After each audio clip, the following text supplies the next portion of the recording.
Before Rome ruled the world, and before Alexander became a legend, one empire had already changed history forever. It stretched across continents, uniting millions of people beneath a single ruler and becoming the largest empire the world had ever seen. Yet, despite its extraordinary achievements, its story slowly faded behind the legends of those who came after. Its journey began in the rugged mountains and dry valleys of ancient Persia, where few believed greatness could ever emerge. There, a young noble named Cyrus quietly imagined a future far beyond the borders of his small homeland. Persia itself was little more than a minor kingdom, living under the dominance of the far more powerful Median Empire. For generations, Persian rulers accepted Median authority, paying tribute while their stronger neighbors controlled the region. But Cyrus watched everything carefully, studying power, leadership, and the weaknesses hidden inside every great empire. He realized that no kingdom remained invincible forever, no matter how powerful it appeared. The world saw only a small, forgotten kingdom.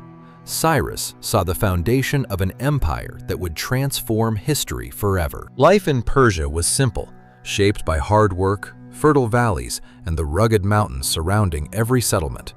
Farmers, shepherds, and craftsmen built quiet communities, unaware they stood at the beginning of history's greatest transformation. Beyond those mountains, the Median Empire guarded its borders with disciplined armies and seemingly unshakable confidence.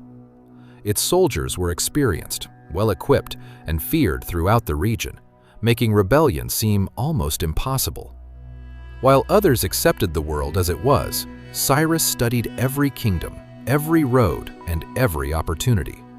He understood that great victories are often won long before the first battle begins. Trade caravans crossing Persia carried more than goods. They brought news, rumors, and knowledge from distant lands. Watching Median patrols, Cyrus learned their habits, their strengths, and the mistakes they never noticed themselves. One by one, the Persian tribal leaders chose to follow him, believing his vision could unite their divided people. As the first light touched the valley, thousands of Persian warriors gathered behind Cyrus, ready to challenge an empire. The Persian army marched through the mountain passes with quiet determination, knowing there would be no turning back. Across the frontier, the Median commanders confidently prepared their defenses, certain the rebellion would soon be crushed. Before the battle, Cyrus walked among his soldiers, earning loyalty not through fear, but through trust. His archers silently took their positions, waiting patiently for the signal that would begin the attack. Then the Persian line moved forward, shield by shield, advancing with remarkable discipline. The two armies finally collided, and the fate of Persia was decided in a single, brutal struggle. Rather than fighting recklessly, Cyrus directed every movement, turning strategy into his greatest weapon. Slowly, the Median formation began to break, and victory slipped from their grasp. As the dust settled, Persian banners rose above the battlefield, marking the end of Median domination. What had begun as a rebellion had become the birth of a new empire. Ecbatana, the magnificent Median capital, stood before Cyrus as the greatest prize he had ever faced. From the surrounding hills, he carefully studied the city, choosing patience over unnecessary bloodshed. Instead of rushing into battle, Persian envoys entered the city to seek a peaceful surrender. Inside the royal palace, fear quietly spread as reports of Cyrus's victories reached the Median court. When the gates finally opened, Cyrus entered not as a destroyer, but as the new ruler of the empire. Persian banners replaced the old symbols of Median power, signaling the beginning of a new era. With Media united under his rule, Cyrus now commanded a kingdom far greater than anyone had imagined. His attention soon turned west, toward the richest kingdom in the region, Lydia. Its wealth, trade, and legendary prosperity made it one of the greatest prizes of the ancient world. Behind the mighty walls of Sardis, King Croesus prepared to face the rapidly growing Persian Empire. The Persian army advanced toward Sardis with calm confidence, its ranks growing stronger after every victory. King Croesus gathered his finest soldiers, believing Lydia's wealth and powerful cavalry would stop the invasion. Both armies met across the open plains, where the future of two kingdoms would soon be decided. At the perfect moment, Cyrus unleashed a carefully planned cavalry maneuver that caught the Lydians completely off guard. The battle quickly turned, and the once confident Lydian army began to fall apart. Within days, Sardis stood surrounded, its towering walls no longer enough to guarantee safety. Persian soldiers reached the city's strongest defenses through an unexpected route, ending any hope of resistance. Croesus surrendered, and one of the richest kingdoms in the ancient world became part of the Persian Empire. Rather than plundering Lydia's treasures, Cyrus preserved its wealth and brought its people under his protection. With Lydia secured, only one great power still stood between Persia and complete dominance of the ancient Near East. Babylon was unlike any city the world had ever known, protected by colossal walls and the mighty Euphrates River. Its temples, markets, and towering gates reflected centuries of wealth, power, and engineering unmatched in the ancient world. Inside the city, life continued as usual, while Babylon's leaders underestimated the growing Persian threat. As Cyrus approached, his army avoided reckless assaults, choosing careful planning over costly attacks. Instead of confronting Babylon's walls directly, Persian engineers turned their attention to the Euphrates itself. Working with remarkable precision, they redirected part of the river into prepared channels beyond the city. As the water slowly receded, a hidden path began to appear beneath Babylon's seemingly invincible defenses.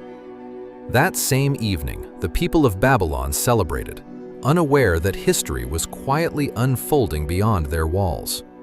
Under the cover of darkness, Persian soldiers entered through the lowered riverbed with extraordinary discipline and almost complete silence. Without destroying the city, Cyrus captured Babylon, achieving one of the most remarkable victories in ancient history. Babylon awoke to a new ruler, yet its streets remained peaceful, and its people quickly returned to their daily lives. Riding through the Ishtar Gate, Cyrus entered the city with calm confidence, rather than triumph or destruction. Markets reopened, workshops filled with craftsmen once again, and trade continued almost without interruption. Instead of allowing his soldiers to plunder the royal palace, Cyrus ordered its treasures and records to be carefully protected.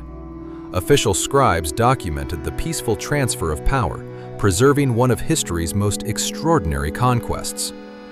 Temples remained open, local traditions were respected, and different cultures continued to worship without fear. Merchants from every corner of the empire traveled safely across lands now united under a single crown. To govern such an enormous realm, Persia built roads, relay stations, and an administration unlike anything the ancient world had seen. Royal couriers carried messages across thousands of kilometers with astonishing speed, keeping distant provinces connected to the throne. For the first time in history, an empire was held together not only by conquest, but by organization, communication, and trust. The ceremonial city of Persepolis became the shining symbol of Persian power, where delegates from across the empire gathered beneath towering stone columns. Inside its magnificent halls, officials managed a realm so vast that no ruler before them had ever controlled anything like it. From Egypt to Central Asia, countless peoples, languages, and traditions were united under one imperial administration. The royal road never rested, carrying merchants, soldiers, and royal messages across thousands of kilometers with remarkable speed. Trade flourished, cultures mixed, and ideas traveled farther than ever before, connecting civilizations that had once lived in isolation. Under Darius, the empire reached its greatest extent, stretching farther than any state the world had ever known. Yet the true legacy of Persia was never measured only by the lands it conquered, but by the system it created to govern them. Even after the empire itself faded, its ideas of administration, infrastructure, and tolerance continued to shape the civilizations that followed. The tomb of Cyrus still stands today, a quiet reminder of the man who transformed a small, forgotten kingdom into history's first superpower. Long before Rome perfected empire, Persia showed the world how one could truly be built.